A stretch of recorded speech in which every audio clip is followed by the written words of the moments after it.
मागच्या भागात पाहता आपण किल्ल्यापर्यंत पोहोचलो होतो. वरती किल्ल्यापर्यंत आल्यानंतर सुरुवातीलाच वाटेत काही दगडात कोरलेल्या गुहा दिसतात. त्यांच्या आचेस आणि रचनेकडे पाहिलं की इथे पूर्वी कोणी राहत असावं असं जाणवतं. याबद्दल ठोस माहिती मला मिळाली नाही, पण तुम्हाला माहिती असेल तर कमेंटमध्ये नक्की सांगा. इथे गुहेत फोटो काढायला एकदम मस्त जागा आहे. मी सेट करतो आपलं सगळं. येणार पण किती वेळाचं लावणार? 10 सेकंद नाही गेलाय. निघायला पाहिजे. हा नवीन रस्ता बनवलाय त्यांनी वरती जायला, आणि ही जुनी सीडी होती. पहिले ह्याच्यानेच जावं लागायचं, पण ही खूप हलते, त्यामुळे ते थोडे रिस्क आहे. पण अशा इथून हो, पायऱ्या होत्या त्या उद्ध्वस्त केल्या ब्रिटिशांनी. का? बर, मग इकडूनच जावं लागेल. चला चला चला चला चला पटकन.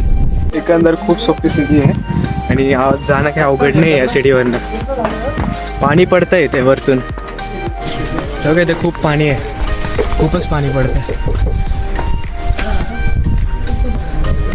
वाह, हे किती सुंदर आहे. मला ते एकदम इंद्राई आठवलं. त्याच्यामध्ये पण खूप मोठे आहेत. गडाचं द्वार दिसतंय, पण हे तोडलेलं वाटतंय. है का इकडून? पायऱ्या पण फोडल्या ना. जुनी शिडी भारी होती राव यार. आहे ना, काय वाटेल उतरताना. पुढच्या भागात आपण गड सफर करूया आणि या किल्ल्याबद्दलही थोडी माहिती घेऊया. चला भेटूया.